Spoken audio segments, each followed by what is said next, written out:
खुद को emotionally strong कैसे बनाएं? 3 तरह के लोग होते हैं। पहले वे जो बात बात पे रोने लग जाते हैं, उनके आंसू उनकी आंखों पर ही रखे रहते हैं। दूसरे वे जो इतने पत्थर होते हैं कि बड़ी से बड़ी बात पर भी नहीं रोते, उन्हें रोना आता ही नहीं। और तीसरे वे जो जानते हैं कि किस सिचुएशन में कैसा बर्ताव करना है। अगर आप तीसरी कैटेगरी वाले हैं तो ये वीडियो आपके लिए नहीं है। रोना बुरी बात नहीं है, लेकिन बात बात पर ही रो देना ये साबित करता है कि आपका खुद के इमोशंस पर संयम नहीं है। और जिसका खुद के इमोशंस पर संयम नहीं है, उसका कोई भी आसानी से फायदा उठा सकता है। और जिसे रोना ही नहीं आता या जो खुद को पत्थर बना चुका है, वह कभी जीवन की सुंदरता का अनुभव कर ही नहीं सकता।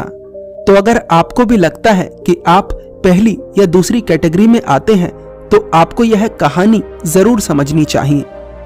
एक बार 2 मित्र संन्यास्त हुए। उन्होंने अपना गुरु चुना और वे संन्यास का जीवन जीने लगे। उन दोनों ही लड़कों में एक बहुत बड़ा अंतर था। एक का स्वभाव बहुत ज्यादा कठोर था और दूसरे का बहुत ज्यादा कोमल। दोनों जब भिक्षा मांगने जाते तो उन्हें भिन्न भिन्न प्रकार के लोग मिलते। कोई उन्हें सम्मान देता तो कोई अपमान। जब उन्हें सम्मान मिलता तो दोनों बड़े प्रसन्न होते, लेकिन जब अपमान मिलता तो एक का हृदय पीड़ा से भर जाता और दूसरे का क्रोध से। ऐसे ही कई महीनों तक चलता रहा। फिर एक दिन दोनों भिक्षुओं के मन में आया कि वे अपनी इस समस्या का समाधान अपने गुरु से पूछें। दोनों शिष्य प्रातः एक दिन अपने गुरु के पास पहुंचे और बोले, गुरुदेव, जब हमारा कोई अपमान करता है तो हमें बुरा क्यों लगता है? गुरु कहते हैं, क्योंकि तुम सम्मान की चाहत रखते हो। एक भिक्षु अपमान और सम्मान के ऊपर होता है। उसे ना तो अपमान से दुख होता है और ना ही सम्मान से प्रसन्नता। शिष्य कहते हैं, परंतु गुरुदेव, हमें तो दुख भी होता है और क्रोध भी आता है। इस समस्या का समाधान क्या है? गुरु मुस्कुराते हैं और कहते हैं, इस समस्या का समाधान समझना है। अब समझने में एक क्षण भी लग सकता है और पूरा जीवन भी। शिष्य पूछते हैं, क्या समझना है गुरुदेव? गुरु कहते हैं, सम्मान व्यक्ति तभी देता है जब उसे तुमसे कोई मतलब हो। बिना मतलब के तुम्हें कोई सम्मान नहीं देता। यदि कोई तुम्हारी प्रशंसा कर रहा है तो इसका अर्थ यह है कि उसका कोई उद्देश्य है जो तुम्हारे द्वारा पूरा किया जा सकता है। इसी कारण से वह तुम्हारी प्रशंसा कर रहा है। समझदार व्यक्ति कभी भी प्रशंसा से प्रभावित नहीं होता। प्रशंसा से झूठा मुझे इस संसार में और कुछ नहीं लगता। इसीलिए अपनी प्रशंसा सुनकर प्रसन्न होना मूर्खता है। गौतम बुद्ध की जब कोई प्रशंसा करता था तो उनके चेहरे पर 1% भी बदलाव नहीं आता था, और इसके उल्टा भी जब उनका कोई अपमान करता था तब भी उनके चेहरे पर 1% भी बदलाव नहीं आता था। क्यों? क्योंकि वे जानते थे कि ना तो प्रशंसा काम की है और ना ही अपमान। ये समझो कि प्रशंसा करती क्या है। वह हमारे कानों में जाकर ऐसा क्या करती है कि हमारा मन गदगद हो जाता है। प्रशंसा हमें इस बात का आश्वासन देती है कि हम सामने वाले से बेहतर हैं, उससे बड़े हैं, जबकि यह बात एकदम गलत है। मनुष्य और मनुष्य में भेद नहीं है, भेद हमारे मन में है। अब अपमान को समझो।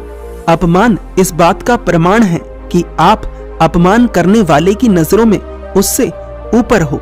वह अपमान कर कर आपको अपनी नजर में खुद से नीचे लाना चाहता है, इसीलिए वह अपमान का सहारा लेता है।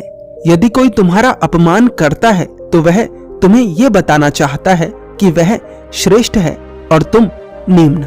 फर्क सामने वाले के अपमान करने से भी नहीं पड़ता। फर्क पड़ता है कि आप खुद को ही अपनी नजर में छोटा बना लेते हो। आप रोकर या क्रोध कर कर उसकी बातों को सच साबित करते हो।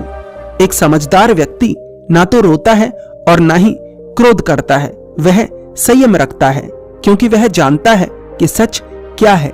ना तो सच अपमान है और ना ही सम्मान। गौतम बुद्ध ने अपने सभी भिक्षुओं से मना करा था कि कोई भी अपनी सिद्धियों का प्रदर्शन नहीं करेगा, लेकिन कुछ गांव वाले एक भिक्षु से उसकी सिद्धि का प्रदर्शन करवा लेते हैं। जानते हो कैसे? उसका और बुद्ध का अपमान कर कर।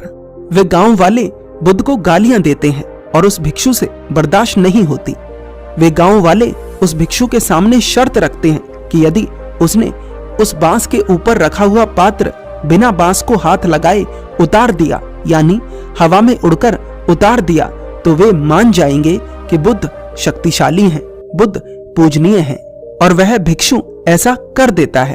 उसके बाद बुद्ध उस भिक्षु को समझाते हैं और अपने सभी भिक्षुओं से भी कहते हैं कि आज के बाद कोई भी सिद्धि का प्रदर्शन नहीं करेगा। तो अगर अपमान एक सिद्ध पुरुष को भी प्रभावित कर सकता है, तो एक बात और याद रखना कि अपमान से ऊपर उठना इतना आसान भी नहीं है।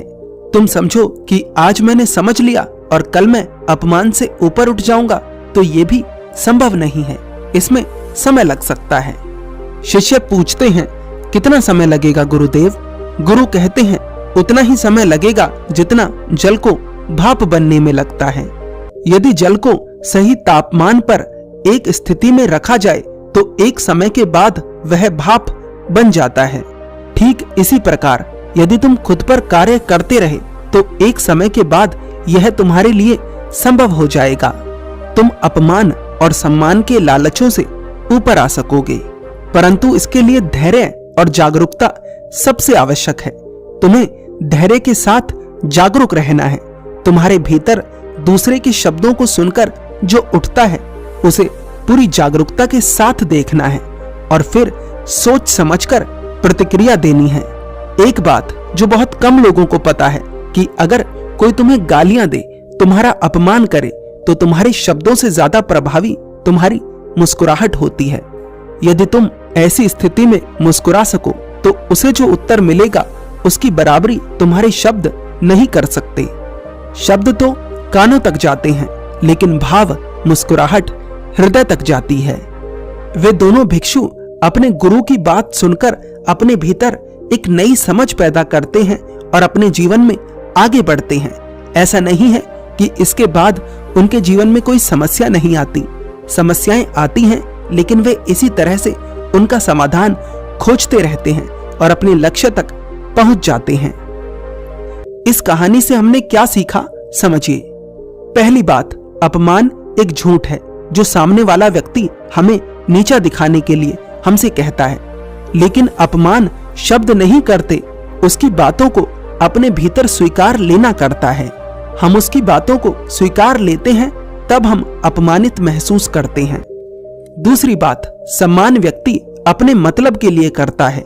सम्मान के पीछे सामने वाले का मतलब छिपा होता है, इसलिए सम्मान भी झूठ है। तीसरी बात, ना तो रोते ही रहना है, ना ही पत्थर बनना है। खुद पर संयम रखना सीखना है। चौथी बात, अपमान या सम्मान से भरे शब्दों को सुनकर पूरी जागरूकता और धैर्य के साथ अपने भीतर उठते हुए भावों को देखना है और सोच समझकर उत्तर देना है।